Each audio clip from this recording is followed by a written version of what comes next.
So hello and welcome to ME-Arcone Queen, a platform dedicated to meaningful conversations on alternative dispute resolution and its growing relevance in today's legal and social landscape. We are delighted to have you with us for today's episode. At ME-Arcone Queen, we strongly believe in promoting peaceful, efficient, and collaborative methods of resolving disputes with the aim of reducing excessive reliance on litigation. While the judiciary plays a crucial role in delivering justice, courtrooms across the world remain overburdened with cases, many of which involve minor disputes, interpersonal conflicts, or matters which could be resolved more efficiently outside the courtroom. Alternative dispute resolutions such as mediation, arbitration, conciliation, and negotiation offer a constructive way forward. ADR not only helps in saving time and costs but also preserves relationships, encourages dialogue, and empowers parties to participate actively in the resolution of their disputes. By resolving appropriate matters outside the court, ADR allows the judiciary to focus its attention on more complex and serious cases that truly require adjudication. Through this platform, we aim to create awareness, spark dialogue, and strengthen trust in ADR as a first choice mechanism for justice delivery system. At ME-Arcone Queen, we have wholeheartedly embraced the transformative potential of alternative dispute resolution and brought it to life through this dedicated podcast. This platform goes beyond delivering insights, it serves as a dynamic bridge, connecting ADR professionals, practitioners, students, and enthusiasts across India and beyond. Our objective is to foster greater awareness, deeper understanding, and a strong preference for ADR as trusted and effective method of resolving disputes. Driven by our mission to position ADR as a first and foremost choice for conflict resolution, each episode delivers thought-provoking discussions, expert perspective, and right success stories. Through this conversation, we highlight how ADR resolved disputes swiftly, amicably, with lasting impact while strengthening access to justice. Before we begin, a brief introduction from our side. My name is Mehek. And I am Ushank, a second year law student from Faculty of Law, University of Delhi, and we are currently interns at ADR. And it's a pleasure to host you for today's episode, ma'am. Thank you so much, and thank you for having me today. So today we are very delighted to have with us Advocate Zehra Saman ma'am, a distinguished legal professional, certified mediator, and a founder of Son Milap Mediators and Associates. She currently serves as a legal counsel at UNHRC, the UN Refugee Agency, and is also associated with Human Rights Law Network, New Delhi, where she extensively works on human rights, access to justice, and alternative dispute resolution. An alumna of Aligarh Muslim University, where she completed her LLB, and Jamia Millia Islamia, where she pursued her LLM in banking, corporate finance, and securities. Ms. Saman brings a rich blend of academic excellence and practical experience. Her professional journey also includes working with the Ministry of Law and Justice, Government of India, and the Center for Equity Studies. Through her work in mediation and dispute resolution, she actively promotes amicable settlements, restorative justice, and inclusive legal processes. We are truly honored to have her today with us and look forward to an insightful conversation on mediation and its evolving role in justice delivery system.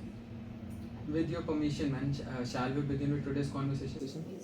So let's begin with the question answer segment. So the very first question is, before the Mediation Act 2023, how was mediation first functioning in India? Before Mediation Act 2023, basically we weren't having mediation as in mediation. So the functioning laws were Arbitration and Conciliation Act. So conciliation was kind of similar, though it's not similar procedure, it's not a similar concept, but mediation lies in conciliation only. We weren't having any separate any act for that. So whatever mediations were happening, that was happening in the name of conciliation. Also, like conciliation wasn't having any kind of recognition like arbitral award. Therefore, conciliation or mediation were not preferred as much as now we may see. That courts are also referring, the Supreme Court or the High Court is also referring even to the private mediation centers. So that is happening after this act only, and this act has came only by seeing the huge backlog and so many pending cases. Like as we have mentioned about Ministry of Law and Justice, the main project we were doing there, that was also related to the reasons behind all the tendency in the disposal of cases, and in those areas also we have seen and we have studied all the district courts of Delhi.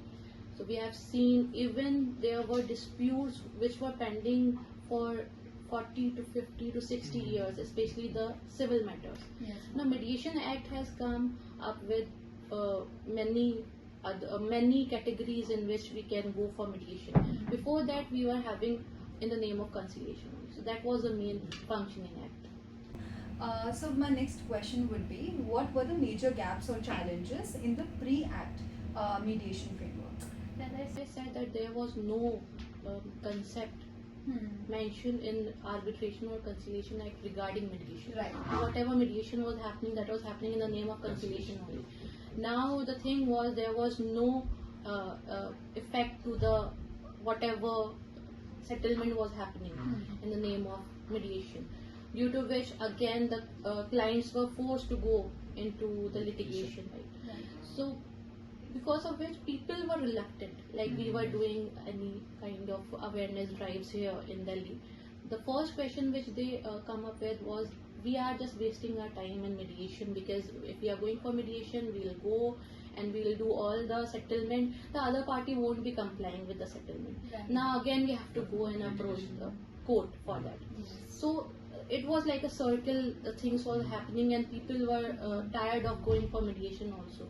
So even in metropolitan cities like in Delhi or in Mumbai, so people were preferring even earlier, before this act, but Yes. they were tired of this, because they do not want to waste their time again and then go to the court. So they were preferring, why not to go to court directly instead of wasting your 1 or 2 or 3 years by waiting for compliance of that agreement. So that was the biggest loophole. Yes, ma'am. Now since we have Act of 2023, things have and scenarios have changed. Very informative answer, ma'am. Get to know about the journey coming from conciliation to mediation. So the next question would be, ma'am, how does the Mediation Act 2023 gives a legal recognition to mediation?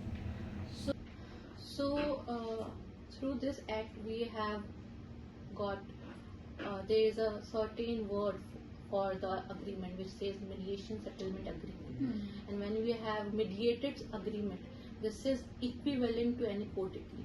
So by court decree, I mean that you may go for enforcement of that agreement, like we go for any other court decree. So we don't have to wait, and there is no like, if I am the disputed party and I want to settle my dispute with you, and I know there is no consequences, even if I am saying today, okay, I'll give you back the money I have borrowed, and I know there won't be any consequences. Today I'll sign it. I know there will be no value, there will be no consequences, there will be no sanction, punishment, anything against this.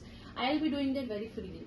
Now if I know that this is equal to court decree and this can be enforceable in the court, and the other party, you may approach the court again, I'll be very thoughtful and careful before signing. That means now at least the mediation or the settlement which is happening, that would be very careful and thoughtful. Now people would be serious. If they are coming for mediation, they are serious that yes, they want to settle it down. They won't be coming just to bluff the other party. Earlier that used to happen, because they know they are not willing to return the money, right? Or they do not want to settle any dispute. Same with the matrimonial cases. The husband doesn't want to settle, and he doesn't even want any legal consequences. He doesn't want the wife to go to the police station or to the court. So he will say, okay, I'll do everything, he'll sign on the paper. He knows that it has zero value. Now if such mediation is happening, and now if he is signing mediation settlement agreement, he knows that this will be having a value. Exactly. Yes. So that this has changed. Now since the loophole which we were having earlier of enforcement, that has been removed, it has become equal to a court decree. Now again people, though that will be a slow approach, people won't be coming back to it very quickly, that would be very slow approach also. In cities, small cities, people are not even fully aware of this act altogether. So there will be a slow approach. They'll be coming very slowly, but gradually they'll come. They'll come to mediation because mediation provides so many other things which litigation or adjudication will not. Yes. Or maybe adjudication can, but that would be so delayed, right? That is so whole process is so lethargic. Maybe people will come back to And mediation. costly as well, ma'am. Obviously. True.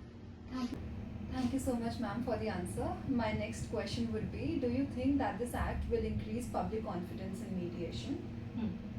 So as I was saying that people will come gradually. So it will increase their confidence only when we'll set some good examples, and that's going to happen only when there will be enough awareness. Definitely. So right now the government or the organization or the institutes like in ADR, we have to work together in order to bring the awareness, in order to bring people towards mediation. They will come only when they'll know the whole act has been passed, that what are the consequences. They'll come back to this. Why they'll come? Because again, as you said, it is cost effective. Yes, ma'am. It's not that much time taking. The limit you may take is 1 to 4 months. If I'll read it together with Arbitration Act, so we have to conclude it with 1 to 4 months. We have to conclude it. Or if it is taking some more time, then also comparatively it's way lesser than in the court. And then the biggest thing is the privacy. We are not having here a public open court hearings, Yes, ma'am. which is a issue for many. Many clients do not want to go even to the courts. Many a wife do not want to go to the courts because they do not want their reputation to be ruined, and they are not even they are waiving their legal rights due to that reputation. I'm not talking about those who are going, because if they are going, then also that takes so much of courage. But there are many people. Likewise, in the rape cases also. I mean, that is not relevant to mediation, but in rape cases also we see that many people do not want to even go to the police or to the court due to because of their reputation. Now, at least in such cases where mediation can be taken place, or where Mediation Act has allowed for mediation to take place, in those cases at least we have people who may come.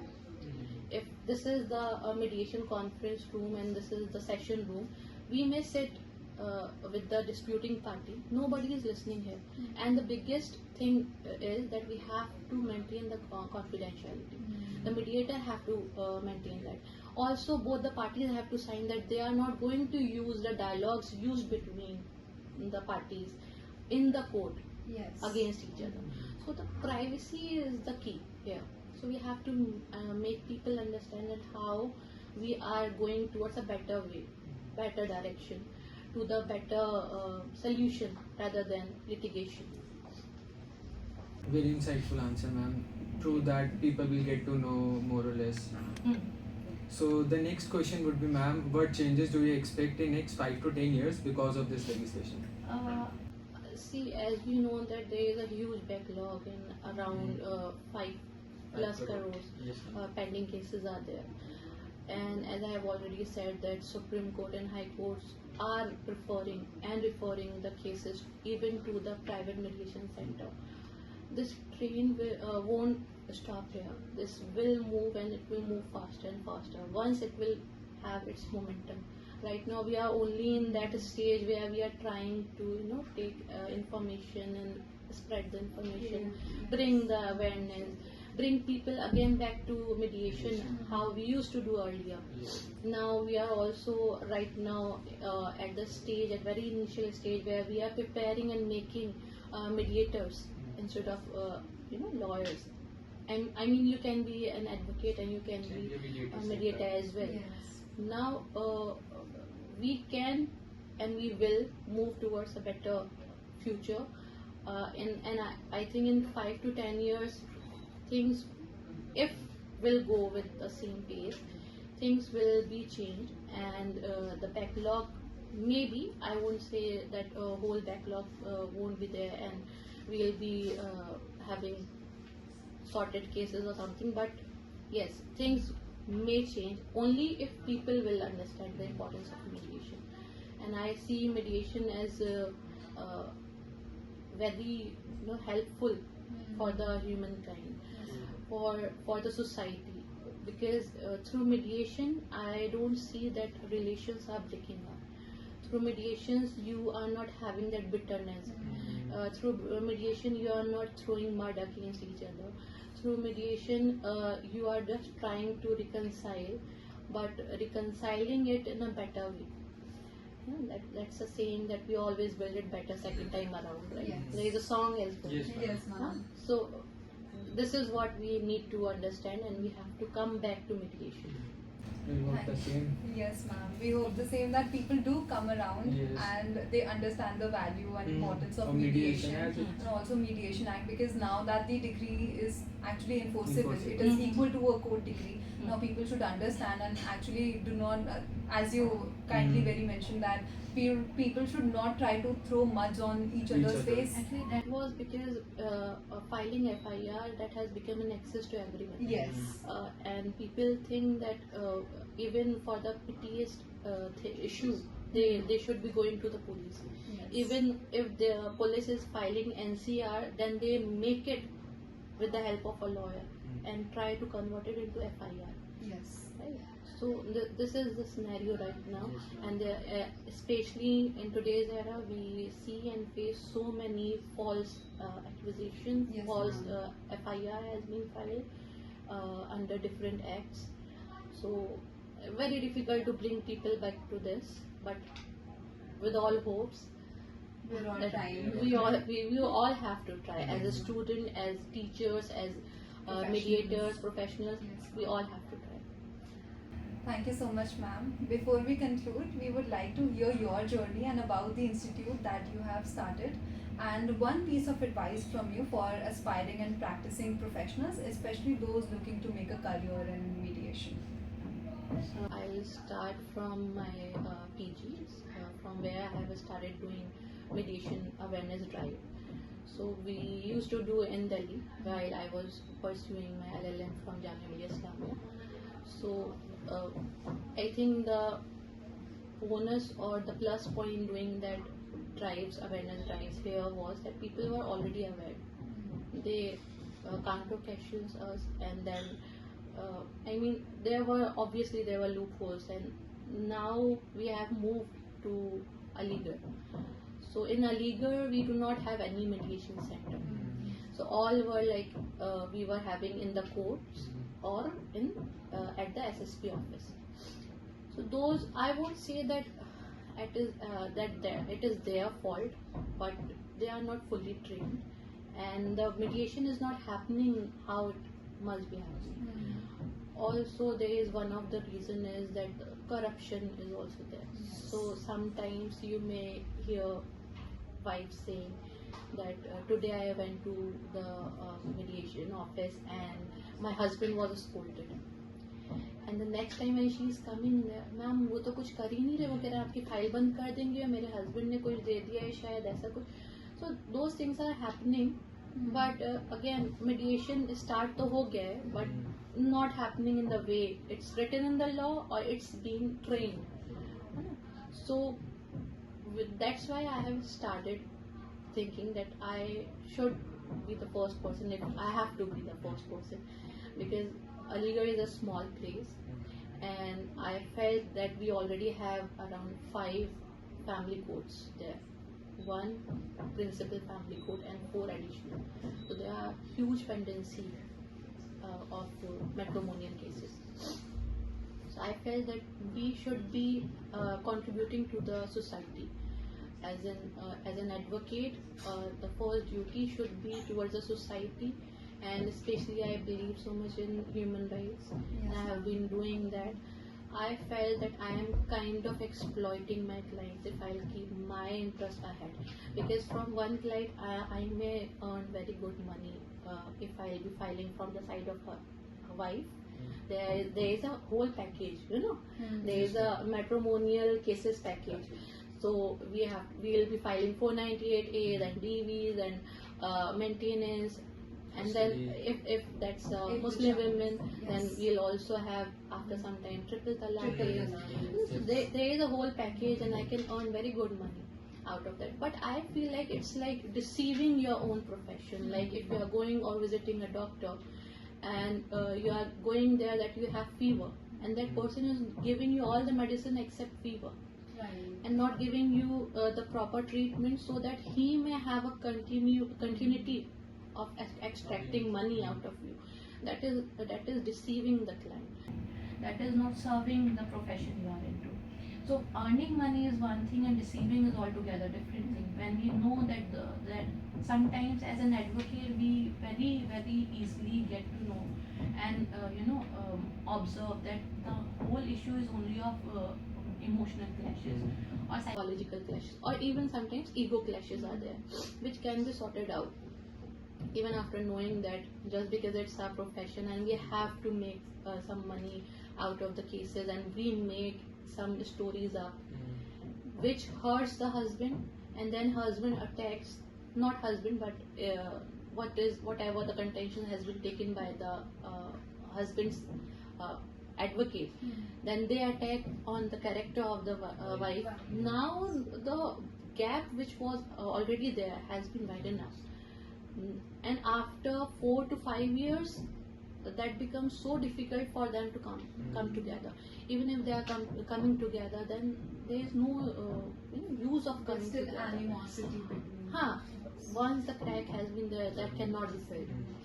So I felt that we should be having one mediation center, and that's what we are trying to do, and we are trying our best, and that's why I have named it Son Milap. So Son Milap again is a word coined by me, and a hybrid word. Son means Sona and Milap means reconciliation. So I have taken this word from the technique Kintsugi. So at my center we have one, that's the kind of ritual we have made, and we have one board before entering into the office where we have the sessions to be taking place. So we have to read what Kintsugi is, the pictures of Kintsugi, and there is some lines written there that Tutan hi nikhra hu. The Kintsugi means that if any bowl has been broken, so Japanese people do not throw it away. They fix it by inserting gold into it. Now what happens, may I have that? Yes, of course. If this bowl or this cup has been filled with gold, not only it will become a piece of art, its value will drastically increase. Yes. Right now it could be of 150, 500 or whatever, but after filling it with gold, the value will drastically increase. It will become very beautiful, and what more, the bond earlier was only of ceramic. Yes. Now it is of gold. The bond has become very stronger. So that is our inspiration, that if we are bringing the disputing parties together, their relationship and the value of the relationship should drastically increase, and the bond between them should be stronger how it was earlier comparatively. And by piece of art I mean that they should become an inspiration for the other disputing parties when they are coming back together. Inspiration so that they may also adopt and go for mediation. So this was the whole idea of naming it Son Milap, and then we opened it and trying our best to bring people back to mediation. We do have people who approaches by themselves. Sometimes we first do counseling and then they come. I have also, since I told you that we very easily can observe as an advocate, because after going many cases and files, you can very easily tell that if there is a problem or there is just a emotional problem or clashes, due to which I felt it's very necessary. Even if the husband is kind of not at all getting the wife, he should be having counseling with psychologists. So we also have psychologists with us. So if we are having session, the first session, then the separate session, then sessions with the psychologist. If they have kids, then those children would be also be having the session, and then coming back to us. So that's how we are closing the whole session, whole procedure we have made at our center. The idea is And the it name is is very very thoughtful. unique. Yes, Yeah. the idea is very unique. So I think we come into it. Yeah. So thank you so much, ma'am, for taking out time to join us today and sharing Thank you your for valuable insights. Your work and dedication to mediation and justice continue to inspire professionals and students alike. To our listeners, thank you for tuning in into Me-Arcone Queen. We hope today's discussion encouraged you to reflect on the power of dialogue, collaboration, and alternative pathways. Until next time, stay engaged, stay informed, and continue believing in peaceful dispute resolution. And we wish you a very all the best, ma'am, for your Thank you so much. Institution. And we hope the best for the institution Thank and you so the much. people around it. Thank you. Thank you so much, ma'am. It was lovely talking to you. Thank you, same here.